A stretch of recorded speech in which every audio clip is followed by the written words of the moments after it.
Possible? हाँ, की बात का जवाब दूंगा मैं श्रीवास्तव, 1 मिनट चुप रहो, मेरे को मौका मिला है। उसके बाद वो हाई कोर्ट में जाते हैं, पटना हाई कोर्ट में नॉक करते हैं। हाई कोर्ट कहता है वक्फ बोर्ड से तुम्हारे पास कोई कागज है, और वक्फ बोर्ड के पास कोई कागज नहीं मिला दोस्तों। और उसके बाद आपको हैरानी होगी कि वो जमीन एक पप्पू खान करके वहां का काउंसलर था, उसको खाली करने का। आप चुप रहिए Srivastava, You are legally misguiding the people, sir.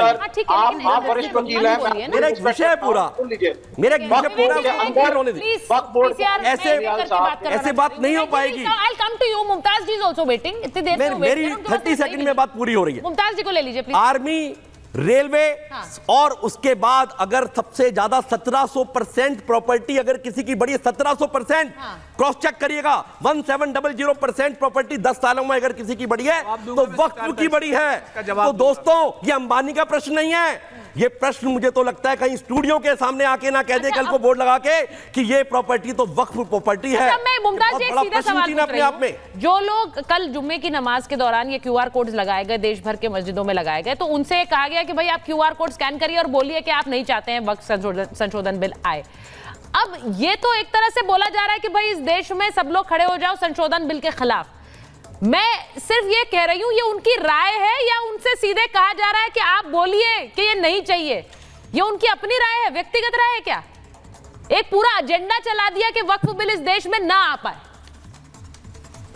नहीं, बिल्कुल ऐसा नहीं है। हाँ। जिस तरीके से इसको कहा जा रहा है सुचारिता जी, और इससे पहले जब ट्रिपल तलाक का मामला था तब भी इस तरह से लोगों की राय ली गई थी और लोगों से कहा जा रहा था कि आप जो है, और ये देखिए all India Muslim personal law board जो है वो चूंकि कानूनी लड़ाई लड़ना और जो अक़लियतों के लिए हुकूक दिए गए हैं संविधान में, तो उन हुकूक को लोगों तक पहुंचाना, उनके अवेयर करना, इसमें कोई ऐसा नहीं है। और ये कोई साजिश नहीं है, वो कह रहे हैं QR कोड और सरकार तक अगर ये पैगाम पहुंचाया जा रहा है तो इसमें क्या परेशानी हो गई? मुझे लग रहा है कि कहीं कोई इसमें परेशानी की बात नहीं है और इसको बहुत ज्यादा हवा न बनाया जाए। और कोई इसको दिखे कि बिल को खत्म कर दिया जाए, बिल पे बात, ये तो बिल पे चर्चा हो रही है, तो सरकार की कामयाबी है कि उस बिल को मान रहे हैं, तभी तो कह रहे हैं ना कि इसको खत्म कराया जाए, सरकार पे प्रेशर बनाया जाए। इसमें कौन सी गैर कानूनी बात है? नहीं, बिल्कुल सही है। कौन सा ऐसा है कि सरकार के खिलाफ बात है? मैं ये कह रहा हूं, मैं आपकी बात से सहमत हूं, क्योंकि एक तरफ से एक बिल लाया जा रहा है, वो JPC के पास चला गया है, एक मुहिम दूसरी तरफ से चलाई जा रही है। सीधा सवाल ये है कि जिन लोगों को वक्फ में कुछ गलती नहीं नजर आती है, सवाल आज यही और डिबेट यही है, उन्हें RSS आतंकवादी संगठन नजर आता है। यानी अगर कोई दिक्कत है, आप तो कोई दिक्कत देखना भी नहीं चाहते हैं। अगर ये कहा जा रहा है कि वक्फ के बाद असीमित शक्तियां रही हैं, किसी भी जमीन पर हाथ लगा दो और वो जमीन आपकी है। अब अभी ये बात हो गया कि भाई अंबानी का घर बना हुआ है।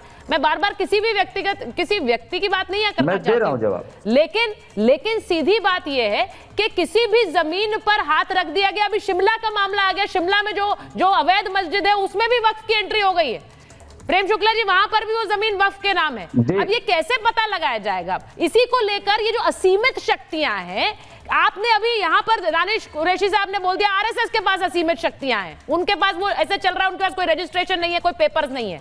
ऐसा हो सकता है इस देश में प्रेम शुक्ला जी?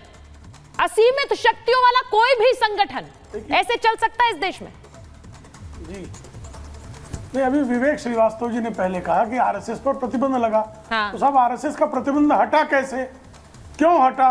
इसलिए हटा कि किसी प्रकार के अवैध काम राष्ट्रीय स्वयंसेवक संघ नहीं करता, ये ट्राइब्यूनल्स ने पाया, और ये ट्राइब्यूनल्स ने पाने के बाद उसको जो है हटाने का काम किया।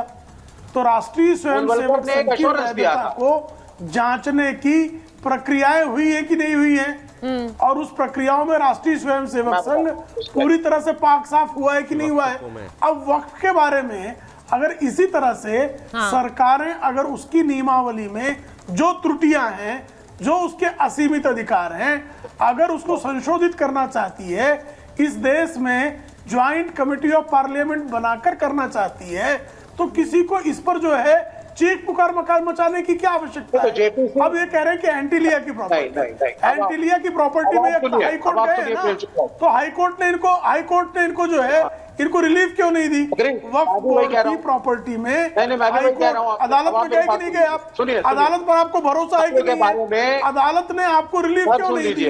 आप मुझे बताइए ना। तो मैं भी वही कह रहा हूँ आपसे, मैं भी वही कह रहा हूँ। ठीक है, विवेक जी जवाब देना चाह रहे हैं। पहली चीज क्यों किया वो? अब आप सुन लीजिए, हाईकोर्ट ने आपको क्या रिलीफ दी? बताइए मुझे। ठीक है बोलिए भाई, मैं भी वही कह रहा हूँ। हाँ। अब आप सुनिए, पहली चीज गोलवलकर जी ने अश्योरेंस दी थी उस वक्त की सिटिंग गवर्नमेंट को कि हम किसी भी पॉलिटिकल एक्टिविटी में हम संलिप्त नहीं रहेंगे। We are a cultural organisation, हम आज भी कोई पॉलिटिकल नहीं रहेंगे। लेकिन आरएसएस ने राजनीति पर प्रतिबंध लगाना जो है, ये कौन सा आपके पास किस संविधान के किस अनुच्छेद में है किसी पर राजनीतिक प्रतिबंध लगाने का अधिकार? मुझे संविधान का अनुच्छेद दिखाइए। विवेक जी, मुझे संविधान का अनुच्छेद दिखाइए किसी संस्था पर राजनीति। अच्छा देखिए, मेरी एक कोशिश होती है कि आम लोग इन मुद्दों के बारे में क्या समझते हैं, वो क्या सोचते हैं, वो भी जरा अपनी जनता तक पहुंचाऊं। तो एक बार जरा मैं विवेक जी आप बात कंप्लीट करेंगे, मैं एक बार आ रही हूं आपके पास।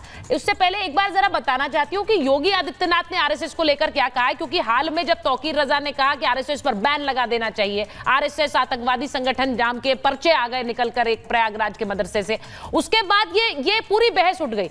योगी आदित्यनाथ ने क्या कहा है जरा चलाइए,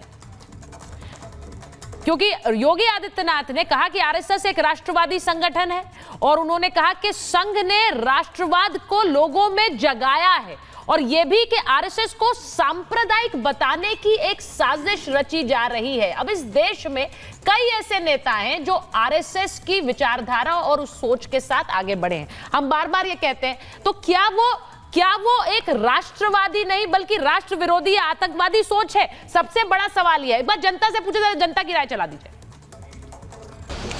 इस तरह की मांग जो बिल्कुल बेबुनियाद है और मस्जिदों के बाहर जो QR कोड लगाए हैं, सरकार को उसे उखाड़ के फेंकना चाहिए, क्योंकि राष्ट्रीय स्वयंसेवक संघ एक देशभक्त संगठन है। आरएसएस पे बैन लगाने के लिए देशद्रोही तो लगातार काम कर रहे हैं कि आरएसएस बैन हो जाए, देश के लिए अच्छे काम ना कर पाएँ। जो काम सरकार द्वारा किए जा रहे हैं, मान लीजिए जो अवैध संपत्ति आपकी है वो सरकार अगर ले रही है तो उसमें गलत क्या है? आरएसएस को एक तरीके से पूरी तरीके से बैन करना चाहते हैं, क्योंकि जो आरएसएस के लोगों को अलग अलग करके उनको बांटा जाए, ये इनकी एक प्रक्रिया चल रही है इस QR कोड के माध्यम से। आज जो वक्फ की संपत्तियां हैं उनको बचाने के लिए जो लोग लगे हुए हैं वो केवल इसलिए लगे हुए हैं क्योंकि कहीं ना कहीं उनका व्यक्तिगत नुकसान हो। बोर्ड बचाने की बात ये वो इसलिए कर रहे हैं क्योंकि वहाँ पर अनैतिक कार्य होते हैं, उन गतिविधियों को रोकने के लिए वो धर्म की आड़ लेकर इस काम को करने का काम कर रहे हैं।